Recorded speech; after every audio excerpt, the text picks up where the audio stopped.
Bonsoir et bienvenue pour ce lundi soir. Je salue ceux qui sont connectés localement et ceux qui sont connectés de l'étranger. Et ce soir, j'ai envie nous guette toujours un psaume de David, le psaume 40.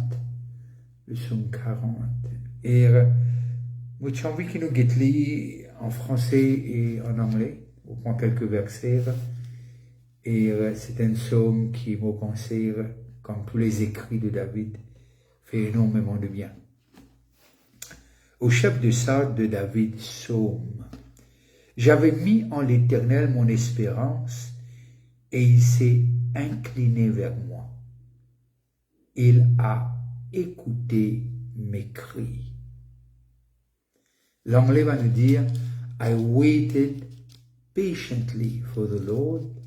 He turned to me and heard my cry.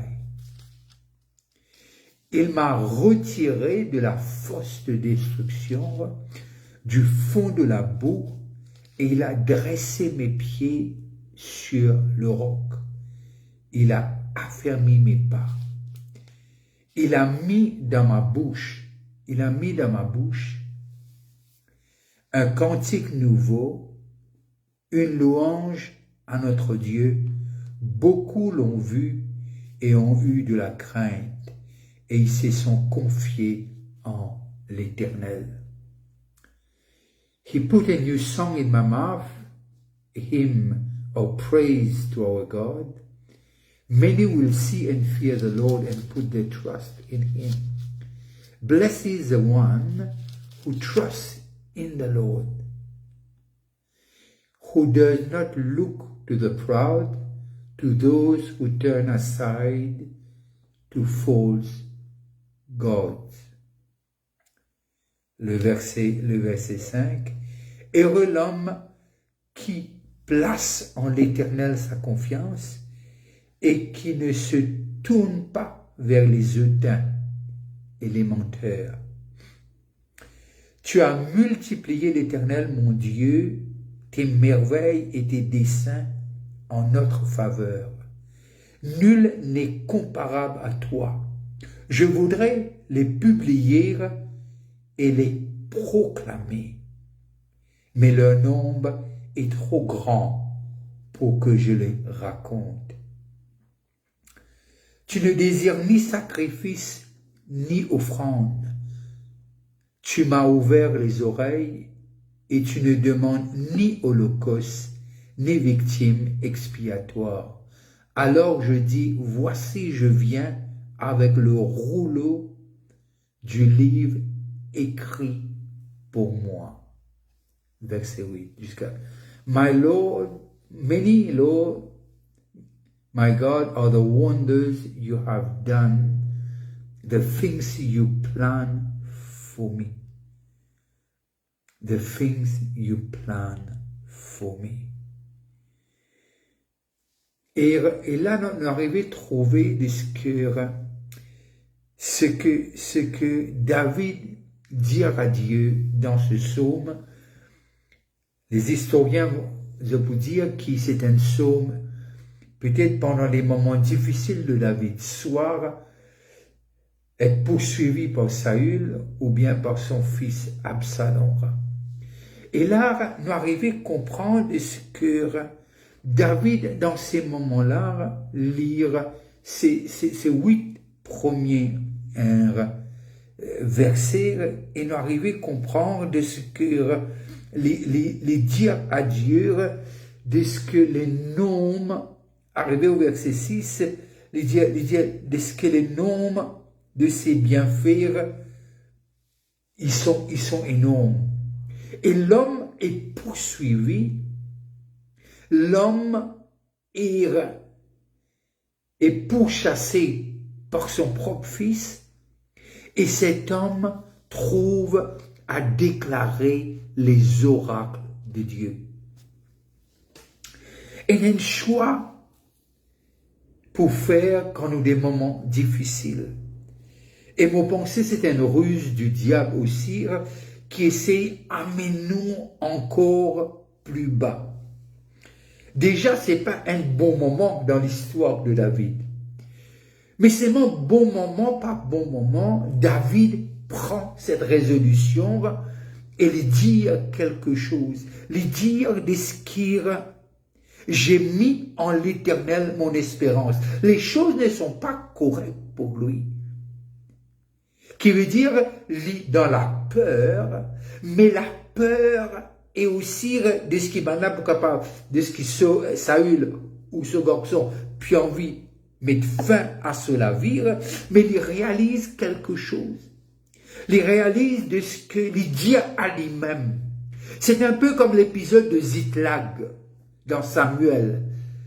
Et Ziklag était un moment difficile.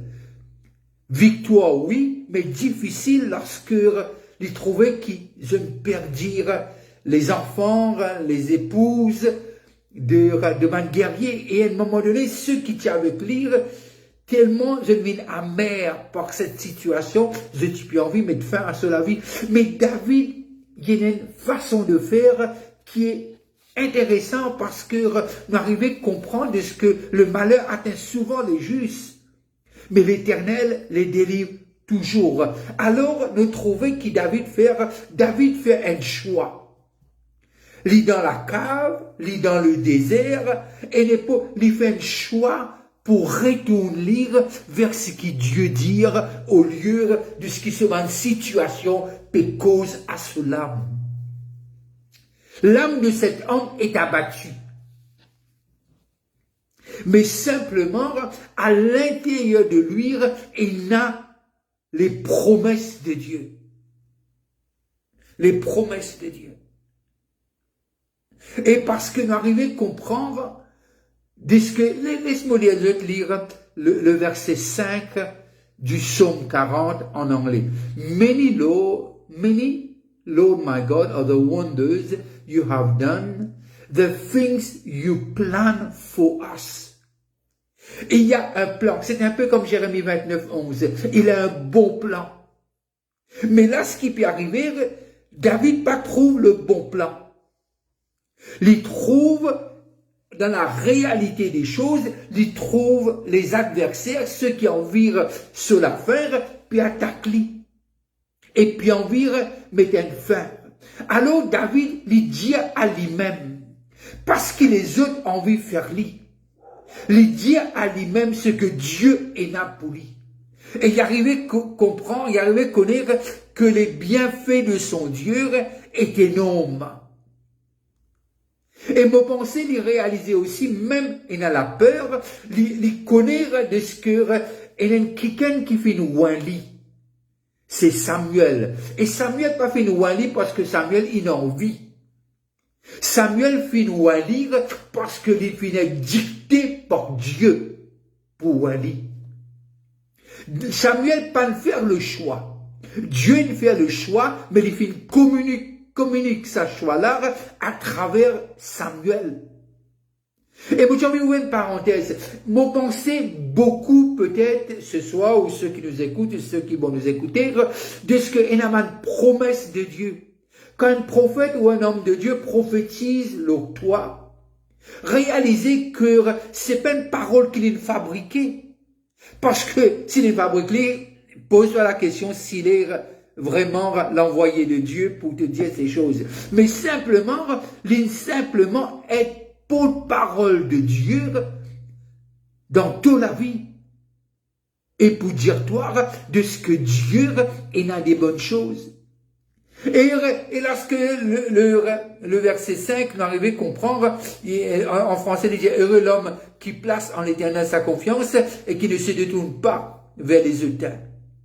Mais à un moment donné, le verset 8, et voilà qu'il dit en français. Alors je dis, voici je viens avec le rouleau du livre écrit pour moi. Alors, les films personnalisent les écrits de Dieu pour lui. Mon pensée, c'est les cause rouleau, par hypothèse, mon pensée, les cause l'art de la parole de Dieu, les cause de ce que le Torah. Mais simplement, il peut cause la parole du Seigneur. Alors, on arrive à comprendre de ce que les causes, de dire comme ça, ce que je désire. Alors, je dis, voici, je viens avec le rouleau du livre écrit pour moi. Et il prend la parole de Dieu, pas pour X, Y, mais pour lire. Parce que ce contexte-là, il besoin être non seulement objectif, mais il besoin être subjectif. Et il besoin prendre pour lui, personnel.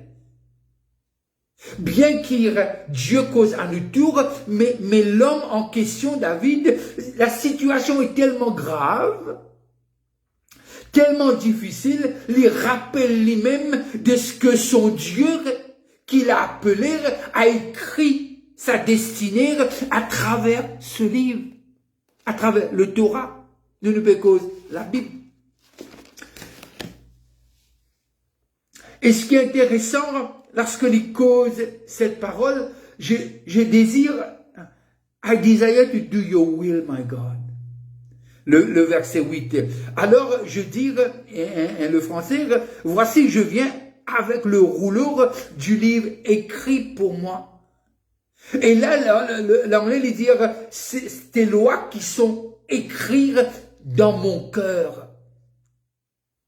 Alors, quand nous lisons la parole de Dieu, nous avons besoin de lire, parce que Dieu puis adresse nous.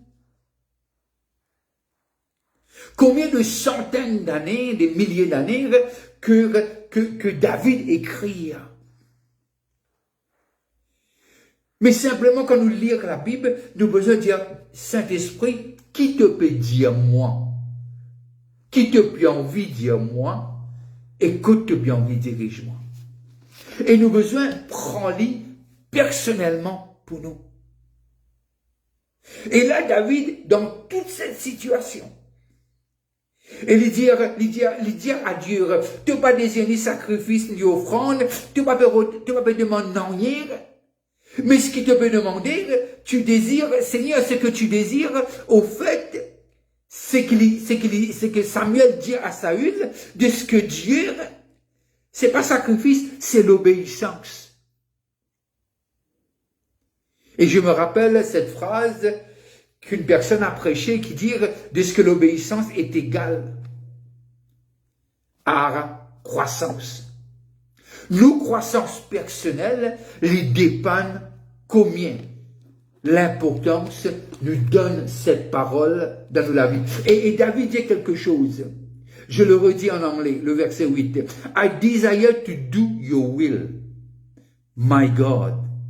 Your law is within my heart. Et déjà, parce que le prophète avait dit de ce que les poussants nous les cœurs de pierre, les pour donner les cœurs de chair, et de ce que ce parole, les pour écrire sur les parois de nous les cœurs. C'est pour cela, en méditant la parole de Dieu, en priant, à un moment donné, nous adresse un peu, et nous attendons, écoute aussi ce que Dieu a pour dire nous, bien qu'il cause à travers ce parole, et il y a des choses qu'il a envie de dire nous personnellement. Alors, pour moi, ce psaume, il y a une psaume d'encouragement, il y a une psaume parce que il montre nous de ce que dans tout ce turmoil, dans tous ces moments de grande difficulté, le désir est constant. Dans ces problèmes, dans ces difficultés, ces désirs sont constants. Je désire pour faire ta volonté. Je désire pour le faire, Seigneur. Parce que les difficultés, je n'ai pas fait enlève de moi tes promesses. Parce que la parole de Dieu, ce sont les promesses de Dieu pour les enfants de Dieu. La parole de Dieu, c'est les promesses de Dieu pour les enfants de Dieu. Et tous ceux qui viennent accepter Jésus-Christ comme Seigneur et Sauveur, ils sont enfants de Dieu. Alors, ce soir, moi j'ai envie peut-être rester dans sa 8 verset là, et peut-être nous capables d'aller un peu plus en détail la prochaine fois. Et le verset 7 dit quelque chose. Tu ne désires ni sacrifice ni offrande. Tu m'as ouvert les oreilles. Qui fait tu ouvrir les oreilles? Moi, c'est de nous dé. Qui veut dire pour nous qu'à écouter plus et cause moins. Et il dit, tu m'as ouvert les oreilles. Tu ne demandes ni holocauste, ni victime expiatoire. Alors je dis, voici je viens, avec le rouleau du livre écrit pour moi. Il y a des choses dans la vie, nous connaissons l'histoire de Job, si nous ne pas connaissons, nous qu'à dire lui. Il y a des choses qui arrivent nous, et la question qui nous pose nous-mêmes. Parfois nous dire, pourquoi moi, Seigneur? Qui n'a pas dit cette phrase? Coupable. Mais les situations difficiles, les situations peut-être qui nous causent nous-mêmes.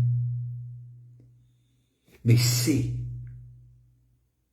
et cette parole de David qui est extraordinaire, dans cette situation dans laquelle il trouve livre, et il n'est pas fautif. Mais c'est moi lui dire quelque chose après, peut-être qu'il nous guetter la semaine prochaine, mais simplement, ces versets-là, verset par verset, les dire à Dieu, même si la situation paraît qu'il me peut glisser et me peut aller au fond dans la boue, mais lui dire, de mettre les pieds l'eau sur, tu as dressé mes pieds sur le roc et tu as affermi mes pas. Même dans ces moments difficiles, les réaliser, c'est juste pour une saison. Parce que Dieu va le tirer de là.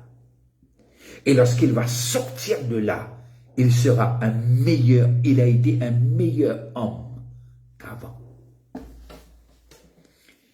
Vous pensez, nous tous qui passent par des moments difficiles, nous tous qui passent par des difficultés, nous tous qui passent par des situations parfois résultat de nos désobéissances, mais lorsque nous retournons à Dieu,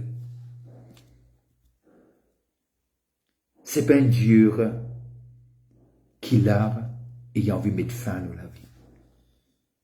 Mais le Dieu que nous servons, il est lent à la colère.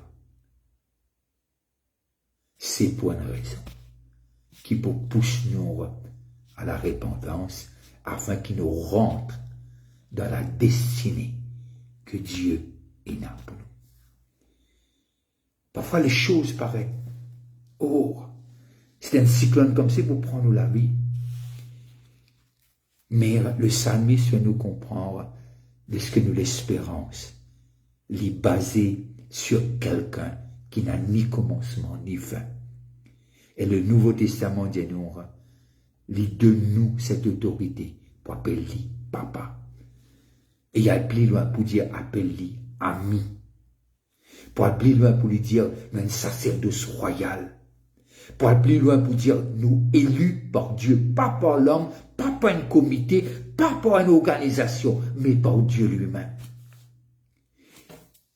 Lorsque nous lisons ces textes, nous arrivons le verset 9 et dit « Je veux faire ta volonté, mon Dieu. Et ta loi est au fond de mon cœur. I proclaim your saving acts in the great assembly. I do not seal my lips, Lord, as you know. » Il dit, je ne veux pas rester la bouche fermée. Je veux dire ce que tu as fait pour moi. Je veux dire que tu es un Dieu merveilleux, que tu es un Dieu bon, que tu es un Dieu juste, que tu es un Dieu fidèle, que tu es un Dieu qui restaure, que tu es un Dieu qui ne prend pas le plaisir quand tu vois tes enfants souffrir.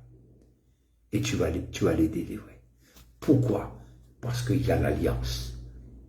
À cause de ton nom, tu veilleras sur tes enfants. Le temps passe tellement vite. je veux prendre congé de vous. Et ce soir, je prie pour ceux qui sont à l'hôpital, ceux qui ne sont pas bien. Les jours de miracle ne sont pas arrivés à sa fin.